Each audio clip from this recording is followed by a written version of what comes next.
নমস্কার, নির্মল আনন্দে সবাইকে সুস্বাগতম। গুরুদেব প্রভু শ্রীকৃষ্ণ রাধামায়ের আশীর্বাদকে স্মরণ করে শ্রীমদ ভগবত গীতার প্রণব মন্ত্র দিয়ে শুরু করছি আজকে গীতা পাঠ। শ্রীকৃষ্ণ হৃদয়ং গীতা সংসার মাননাশিনীম জ্ঞানম ভক্তিম মুক্তিদাত্রীম গীতা দেবীম নমস্তুতে। ওং নমো ভগবতে বাসুদেবায়, ওং নমো ভগবতে বাসুদেবায়, ওং নমো ভগবতে বাসুদেবায়। রাধে রাধে রাধে রাধে রাধে রাধে রাধে রাধে রাধে রাধে। শ্রীমদ্ ভগবত গীতা দ্বিতীয় অধ্যায় শ্লোক নম্বর 60। ইয়াততো হ্যাপি কৌন্তেয় পুরুষস্য বিপশ্চিতঃ ইন্দ্রিয়াণি প্রমাথিনী হরন্তি প্রসভম মনঃ। আচ্ছা, এখানে প্রথম লাইনে প্রথম পাঠটুকু হচ্ছে যতত হ্যাপি কৌন্তেয়, এটা আমি বাংলায় বললাম। এবার দেখি এটাকে কিভাবে সংস্কৃত উচ্চারণের কাছাকাছি পৌঁছানো যায়, সেই জন্য বাংলা হরফে একটু লিখে লিখে প্লাস প্লাস দিয়ে সাজিয়ে নিয়েছি। কিছু কিছু জায়গায় লাল দিয়েছি, যে যে জায়গাগুলো লাল দিয়েছি সেই জায়গাগুলো চান্টিং এ চলনের সময় উচ্চারিত হবে না, ঠিক তার উপরের ব্র্যাকেটে যে অক্ষরগুলো দেওয়া আছে সেগুলোই উচ্চারিত হবে। আচ্ছা, প্রথম পাঠটা দেখি কিভাবে সংস্কৃততে উচ্চারণ করব। আচ্ছা, ইয়াততো হ্যাপি কৌন্তেয়, এইটুকুনি। আচ্ছা, যততে অন্তস্থ জয় আমি লাল দিয়েছি কেন? তার কারণ পাশের ক্যালেন্ডারে 1 নম্বরে তালিকাভুক্ত করে দেওয়া আছে সংস্কৃততে অন্তস্থ জয়ের উচ্চারণ হর্ষই প্লাস অন্তস্থ ইয়। তো সেই কারণে ওপরের ব্র্যাকেটে লিখে দিয়েছি ইয়। এই অন্তস্থ জয়ের উচ্চারণটা এইটা করতে হবে ইয়। তাহলে হবে কি ইয়াতো তো। হ্যাঁ, তোটা যেমন আছে তেমন। হ্যাপিতেও আমি একটু লাল দিয়েছি কারণ জ ফলার জন্য। জ ফলা মানে জ, আর জ মানে হর্ষই প্লাস অন্তস্থ। তো উপরের ব্র্যাকেটে হর্ষই প্লাস অন্তস্থ, এটা জ ফলার জন্য লিখেছি। এটা এবার হয়ের সাথে পড়ে দিতে হবে।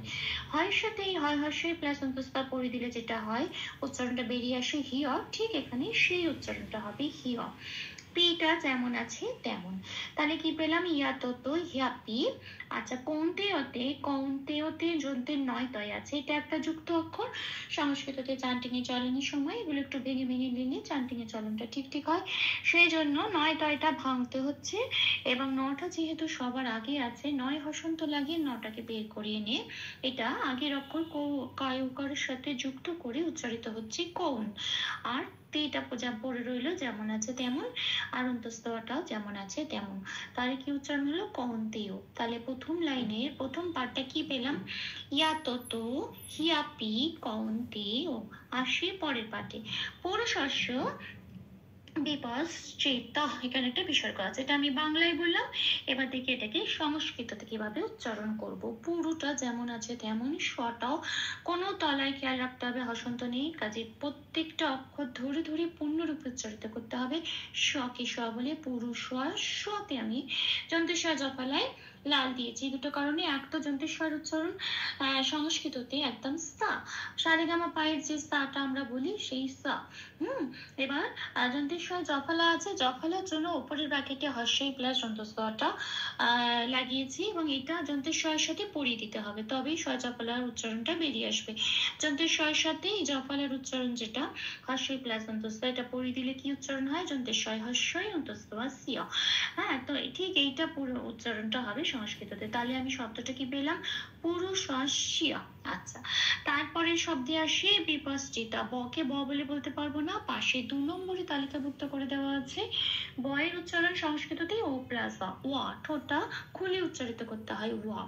এবার এখানে কি আছে? বয় হর্ষই, তাই উপরে ব্র্যাকেটে আমি কি দিয়েছি? ও প্লাস হর্ষই। তাহলে উচ্চারণটা কিরকম হবে? বয়ে রি, এটা। আচ্ছা, পশ্চিতাতে তালবস্বয় চয় আছে, এটা একটা যুক্ত অক্ষর। তালবস্বটা যেহেতু আগে আছে হসন্ত লাগে, তারপর স্বটাকে বের করে আনলাম। তারপর হসন্ত লেগে গেছে মানে অর্ধস। অর্ধস মানে কি? আগের অক্ষর পয়ের সাথে জুড়ে উচ্চারিত হবে। পস বলে চিটা যেমন আছে তেমনই পড়ে থাকবে। তটা পূর্ণরূপে উচ্চারিত হবে, তাহলে কোনো হসন্ত নেই। তা বলে এইবারে আসে বিসর্গ। বিসর্গ যখন শেষে থাকে, পংক্তির শেষে বা শব্দের শেষে থাকে, তখন বিসর্গ সংস্কৃততে 5 নম্বরে তালিকাভুক্ত করে দেওয়া আছে, হ হিসেবে প্রতিস্থাপিত হয়ে যায়, পূর্ণ হ। এখানেও তাই বিসর্গটাকে হ হিসেবে প্রতিস্থাপিত করলাম এবং এটাকে ত হ বলতে হবে। তাহলে আমি শব্দটা কি পেলাম? বিপশ্চিতা হ। তাহলে এই পংক্তিটার এই পার্টটা কি পেলাম? সংস্কৃত উচ্চারণ পুরুষস্য বিপশ্চিতাঃ। আসি পরের লাইনে, ইন্দ্রিয়াণি প্রমাথিনী। এখানে এই যেহেতু যন্ত্রের নয়দ্বয় হস্যইটা, যন্ত্রের নয়দ্বয় রাফলা হস্যইটা একটু যুক্ত অক্ষর আছে, যন্ত্রের নটা আগে আছে, সেই জন্য হসন্ত লাগিয়ে বার করে আনলাম। আগের অক্ষর হস্যের সাথে যুক্ত হয়ে উচ্চারিত হলো ইন, দয় রাফলা হস্যইটা পড়ে রইল, দুইটা যেমন আছে তেমন, আটা নিটা যেমন আছে তেমন। তাহলে শব্দটা কি পেলাম? ইন্দ্রিয়াণি।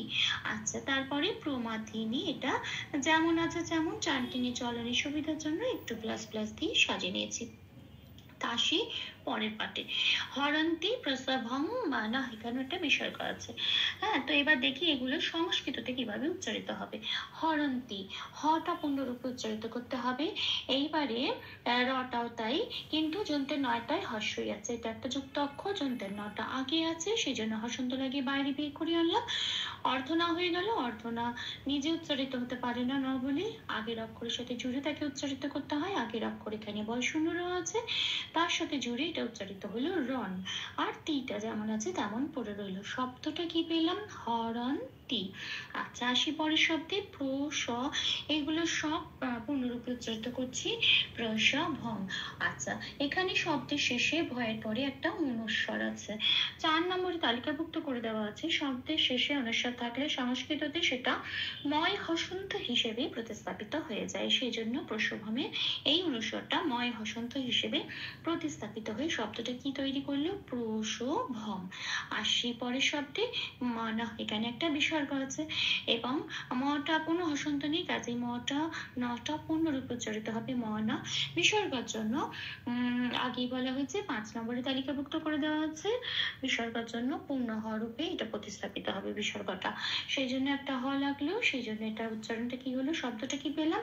মানা হা। তাহলে এই শেষ পাঠটা সংস্কৃত উচ্চারণ কিরম হলো? হরন্তি প্রসভম মানা হা। ভুল ত্রুটি ক্ষমা করে দেবেন, অনুশীলনী সুবিধার জন্য 3 বার করে চান্ট করে দেওয়ার চেষ্টা করলাম। यथा तह्यापि कौन्तेय पुरुषस्य विपश्चितः इन्द्रियाणि प्रमाथीनि हरन्ति प्रसभं मनः। यथा तह्यापि कौन्तेय पुरुषस्य विपश्चितः इन्द्रियाणि प्रमाथीनि हरन्ति प्रसभं मनः। यतो त्वयापि कौन्तेय पुरुषस्य विपश्चितः इन्द्रियाणि प्रमाथीनि हरन्ति प्रसभं मनः। राधे राधे राधे राधे राधे राधे राधे राधे राधे राधे। तप्त काञ्चन गौराङ्गीं राधे वृन्दावनेश्वरी वृषभानुसुते देवी तां प्रणमामि हरे प्रिये। প্রভু ও শ্রী রাধামায়ের কৃপা দৃষ্টি আমাদের সবার উপর বর্ষিত হোক। ধন্যবাদ। আপনাদের ভালোবাসা উৎসাহই আমার অনুপ্রেরণা। আমার সকল ভুল ত্রুটির ক্ষমা প্রার্থনা প্রভুর চরণে অর্পণ করলাম। ওম কৃষ্ণায় বাসুদেবায় হরয়ে পরমাত্মনে প্রণত ক্লেশনাশায় গোবিন্দায় নমো নমঃ। ওম শ্রীকৃষ্ণার্পণমস্তু। জয় শ্রীকৃষ্ণ।